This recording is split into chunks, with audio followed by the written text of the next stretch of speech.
shouldn't have lied. Should've saw the way she looked me in my eyes. She said, baby, I am not afraid of.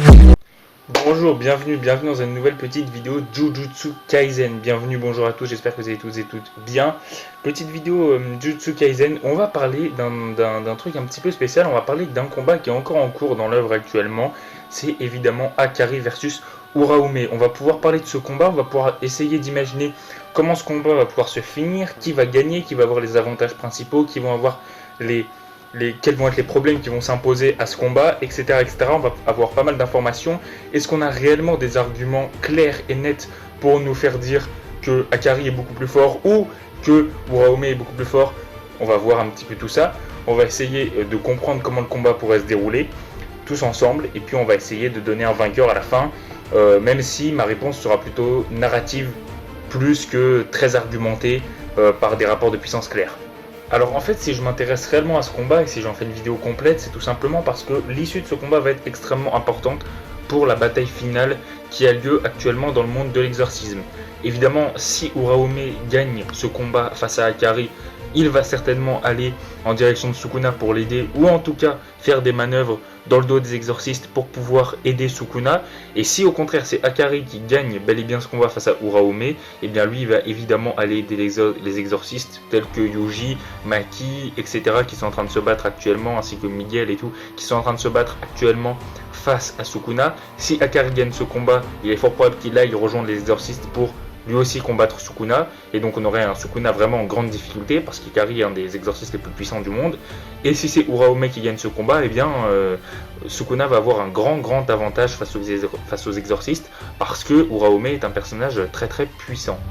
Alors pour la vidéo, et c'est comme ça que je vais procéder pour tous les comparatifs de puissance, combat fictif, rapport de force que vous voulez, on va essayer déjà de présenter les capacités des personnages qui sont dans ce combat fictif, parce que dans Jujutsu Kaisen, les capacités, enfin c'est rarement le personnage qui a le plus de force physique qui gagne, très rarement en tout cas, les capacités sont assez complexes, assez poussées, et donc ça me fait d'ailleurs beaucoup penser à du Hunter x Hunter ou du Bleach, où on a des capacités vraiment expliquées et poussées. Donc dans Jujutsu Kaisen, on a des capacités vraiment détaillées, bien expliquées. Ça en plaît à certains, ça en déplaît à d'autres. Moi personnellement je suis très friand des capacités bien compliquées, et on va pouvoir en parler justement. Mais donc on va déjà parler des capacités de chacun, que ce soit de Akari en premier parce que c'est celui dont on connaît le plus de choses, dont on a le plus vu se battre, et ensuite de Uraume. Alors déjà pour Akari, il faut quand même se dire que d'après Yuta Okkotsu lui-même, Akari serait plus fort que lui. Alors même si Maki va rapidement démentir l'information en disant que c'est complètement faux, d'après Yuta Okkotsu, c'est-à-dire le principal concerné, Akari serait plus fort que lui. Et ça, c'est déjà une grosse estimation de la puissance de Akari. Ça veut dire quand même que Akari, même s'il n'est pas plus fort que Yuta, comme le dit Maki, même s'il n'est pas plus fort que Yuta, ça nous montre quand même à quel grade il se situe. Il se situe quand même à un niveau très élevé pour que Yuta puisse le comparer à lui. Il est à un niveau proche en tout cas de celui de Yuta Okkotsu. Et rien que ça montre à quel point il est surpuissant. Et donc on a quand même déjà le moyen de se situer la force de Kinji Akari. Elle est au moins dans le même rang de puissance que Yuta Okkotsu. Et déjà rien que ça, c'est quand même assez incroyable, c'est quand même assez formidable. On parle quand même du gars, Yuta Okkotsu, qui est censé surpasser un jour Satoru Gojo. Et Yuta décrit Kinji Akari comme étant plus fort que lui. Alors il est probablement pas plus fort que Yuta, mais leur niveau de puissance est proche et ça c'est déjà incroyable. C'est déjà incroyable et c'est déjà un immense respect à Akari. D'après Akari et Satoru Gojo lui-même, il aurait tout simplement une énergie occulte un petit peu particulière, Kinji, puisque tout simplement il aurait une énergie occulte plus rugueuse que celle des autres. Donc c'est-à-dire que quand il met des coups de poing, eh bien, au lieu d'avoir seulement un impact du coup, il y a aussi un déchirement, clairement. Ça déchire ta peau, ça déchire même tes os, parce qu'il a une énergie occulte réellement rugueuse, et donc qui déchire la peau des adversaires. En plus d'avoir l'impact du coup, l'énergie occulte déchire la peau des adversaires. Donc voilà, l'énergie occulte de Akari est un petit peu spéciale, elle est un petit peu particulière, elle n'agit pas comme toutes les énergies occultes, et donc ses coups de poing sont bien plus douloureux que des coups de poing normaux, et on le verra d'ailleurs, c'est expliqué face à Yuji, qui pourtant a une immense résistance, mais qui va quand même bien comprendre que les coups de Akari sont plus puissants que la normale. Enfin, plus puissants pas forcément, mais en tout cas ils sont plus douloureux de par l'énergie occulte particulière de Akari. Akari est aussi particulièrement rapide. Akari est très rapide, on le sait de par son combat face à Kashimo qui a une énergie occulte électrique qui est donc très très rapide, et bien Akari est sans aucun doute capable de, enfin sans aucun problème, il est capable de suivre les attaques de Kashimo, de les esquiver, de contre-attaquer, etc. On sait que Akari a aussi une intelligence de combat vraiment élevée, il est capable de se placer parfaitement au bon endroit. On le voit face à Charles où il se place exactement dans son angle mort, il se place exactement au bon endroit pour esquiver et pour taper. Donc on a une intelligence de combat et une vitesse de Akari qui sont quand même très très développées. On le voit encore une fois dans le combat face à Charles, mais aussi dans le combat, et surtout d'ailleurs dans le combat face à Kashimo, une vraie intelligence de combat et une vraie rapidité, que ce soit d'esquive ou d'attaque. C'est très très élevé chez Akari. Mais bon, tout ça sont des broutilles pour Kinji Akari, puisque le plus dangereux chez Kinji Akari, c'est tout simplement son extension de territoire. Son extension de territoire qui est joueur meurtrier, qui est tout simplement l'extension de territoire la plus cheatée du manga, hormis celui de Sukuna ou de Gojo. On est sur une extension du territoire littéralement qui fonctionne comme une machine de pachinko. Voilà, ça fonctionne comme une machine de pachinko. Alors l'extension de territoire est assez complexe à comprendre, donc je vais vous épargner des explications ultra compliquées. Mais c'est un territoire vraiment cheaté, qui est vraiment capable de faire beaucoup de choses et qui est vraiment très très intéressant, surtout pour un personnage comme Kinji Akari. On va rapidement parler des capacités de ce territoire, mais en vous épargnant la majorité des choses complexes et des explications que fait Akari dans le manga. Pour faire simple, à chaque fois qu'il lance son extension de territoire, donc son extension de territoire fonctionne comme une machine de pachinko. Il a tout simplement une chance sur 239 d'obtenir le jackpot. Une chance sur 239 d'obtenir le jackpot. S'il obtient le jackpot, il obtient tout simplement un bonus dont on va voir ce que c'est en réalité.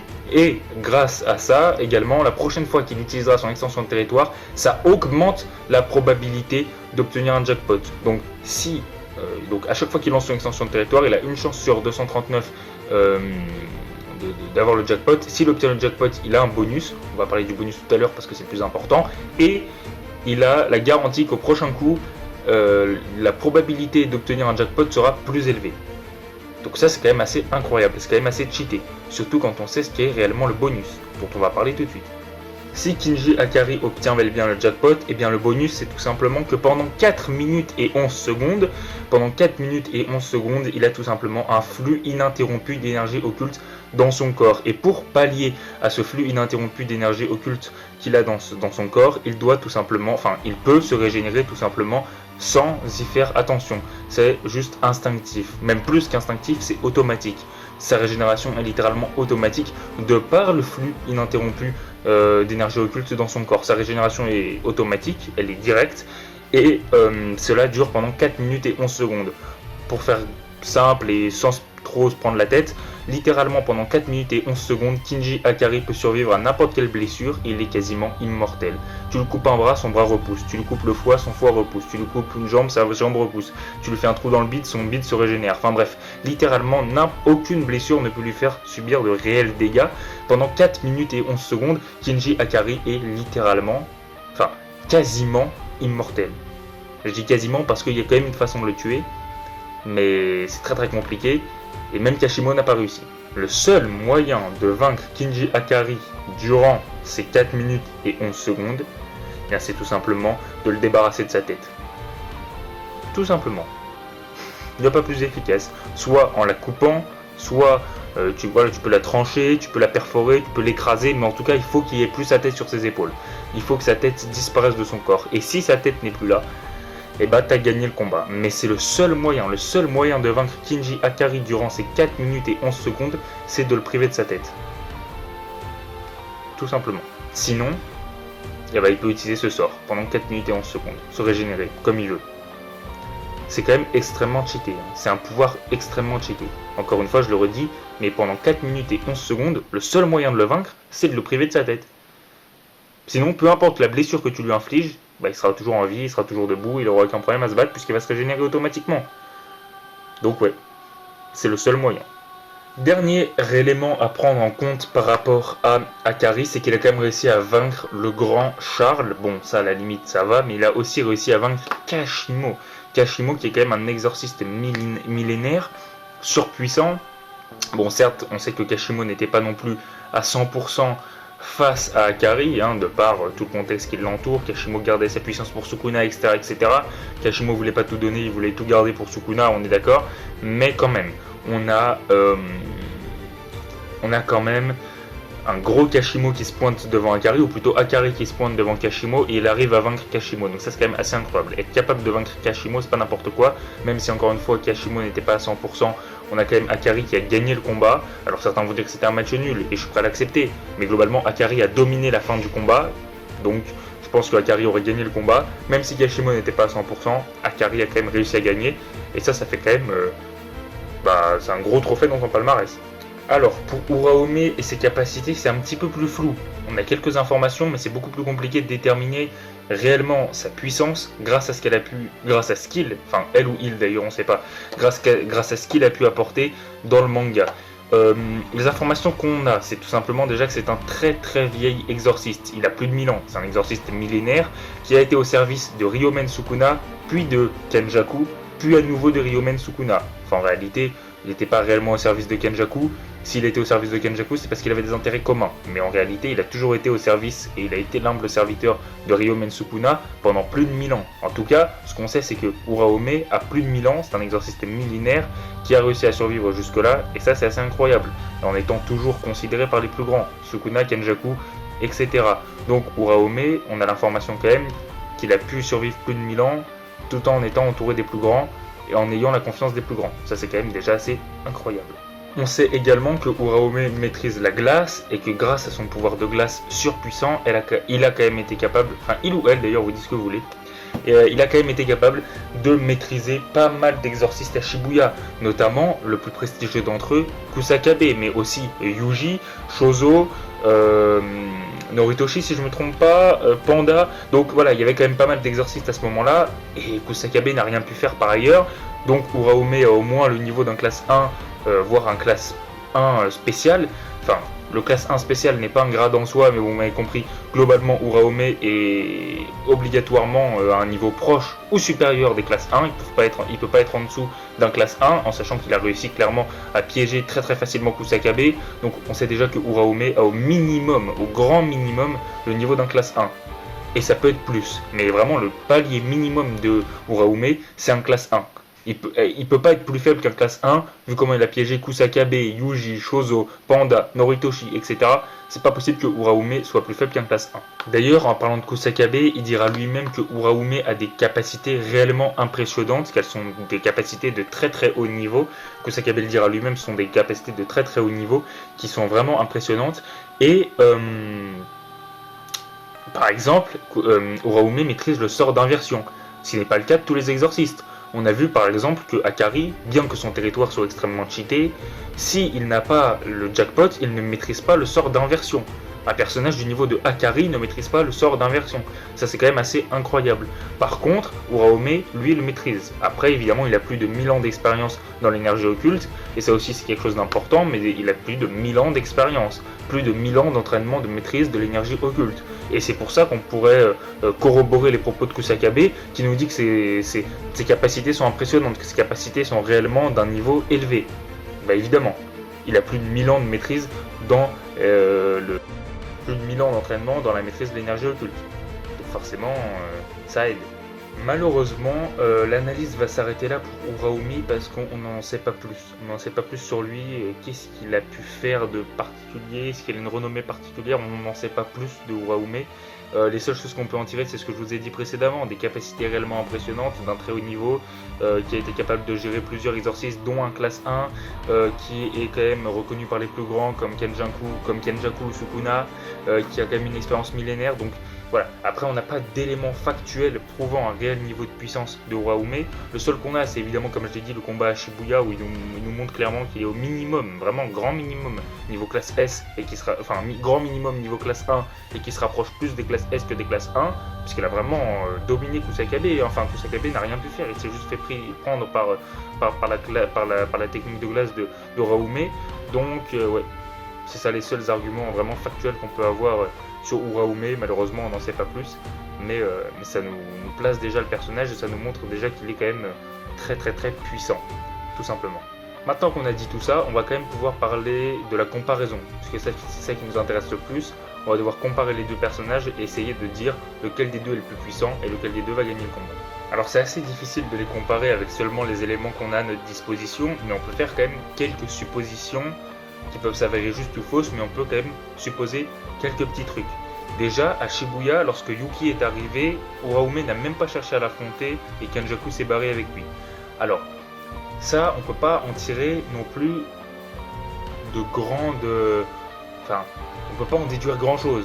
Parce que certains vont dire que Uraume avait peur de Yuki et pareil pour Kenjaku, mais pourtant Kenjaku a défoncé Yuki quelques chapitres plus tard dans la traque mortelle. Donc ça n'a pas tant de sens que ça. Pareil, il y a plein de gens qui peuvent nous dire oui, mais c'est juste qu'ils n'avaient pas d'intérêt à vaincre Yuki actuellement, et c'est complètement vrai. Donc en réalité, on peut pas en tirer grand chose. La seule chose qu'on peut faire, c'est constater que Uraume n'a pas cherché à combattre Yuki. Est-ce que ça veut dire qu'il n'y avait pas d'intérêt à combattre Yuki? Certainement. Est-ce que ça veut dire que Uraume avait peur de Yuki? Peut-être. Je pencherais plutôt vers du côté que ça servait à rien d'affronter Yuki maintenant, parce que s'il l'avait voulu, en fait, Kenjaku aurait pu vaincre Yuki à ce moment-là, et il l'a pas fait. Donc pour moi, on peut rien tirer réellement de cette scène, c'est juste une constatation à faire. Autre chose d'important, on sait tout simplement que Kashimo, à son époque, s'ennuyait quand même pas mal. Il s'ennuyait quand même pas mal puisqu'il était considéré comme l'exercice le plus puissant de son temps, et donc Kashimo avait pas grand monde à se mettre sous la dent en termes de combat, et on sait que Kenjaku proposait des combats à Kashimo. Il lui proposait tout simplement d'affronter des exorcistes de plus en plus forts, et à chaque fois, Kashimo les éclatait, et il trouvait pas vraiment d'intérêt à les combattre. Donc, on peut penser que, de par son ennui, Kashimo ait dû, à un moment donné, peut-être affronter, et a certainement eu affaire à Uraume. Ils sont de la même époque, ils étaient tous les deux vivants au même moment.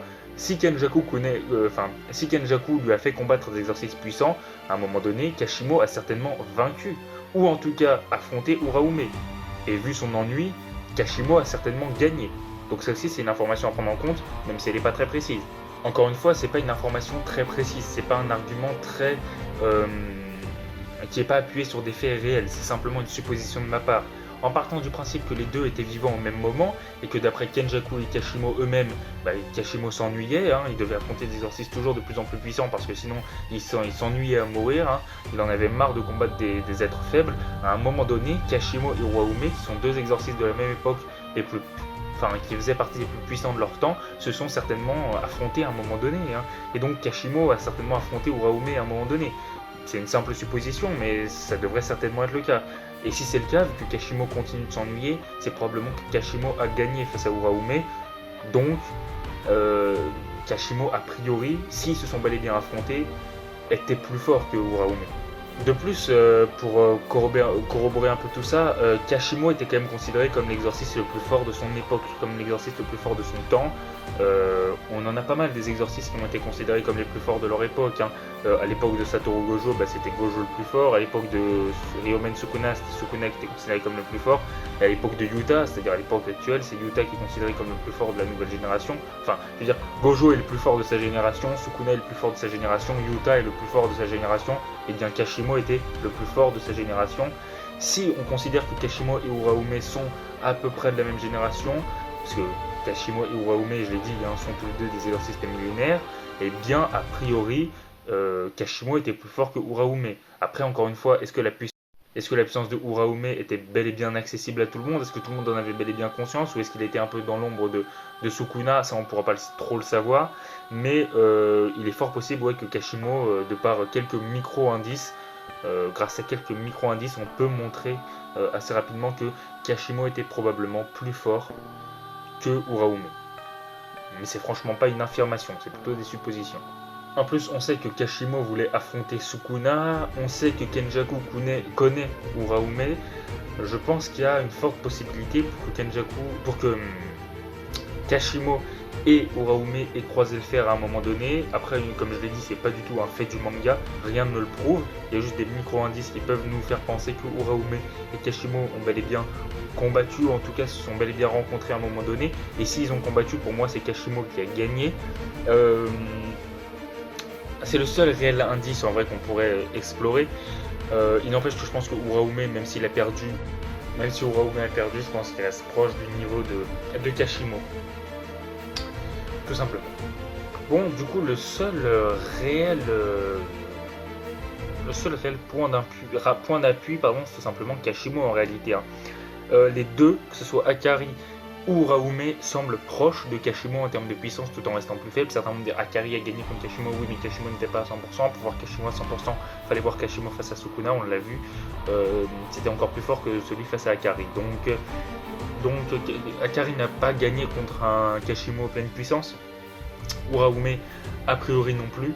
Donc les deux restent proches du niveau de Kashimo sans être plus puissants que Kashimo a priori.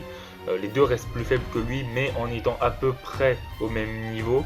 Mais ça nous donne pas non plus tant d'indices que ça. Ça nous montre juste qu'ils sont à peu près dans la même tranche de puissance, ce que j'imaginais déjà avant de commencer à réfléchir. Donc ça m'a pas réellement satisfait cette réponse. J'ai quand même dû trancher à un moment donné, puisque c'est le but de la vidéo. Et j'ai dû trancher et je pense que le plus puissant reste quand même Akari. Petit avantage à Akari pour deux raisons. Alors c'est un très léger avantage, hein, mais pour deux raisons principales. Déjà tout simplement Akari semble plus proche du niveau de Kashimo. Alors même si on n'a pas les informations, encore une fois elles sont que des suppositions par rapport à Kashimo et Uraume, Akari a quand même réellement montré un vrai combat. Il a montré un vrai combat et il a montré qu'il était capable de faire jeu égal avec Kashimo. Donc ça c'est quand même un premier avantage. Là où Uraume, on l'a jamais vu combattre un vrai exorciste puissant. Le plus fort qu'on ait vu combattre c'est Kusakabe et ça ne me donne pas plus d'informations que ça.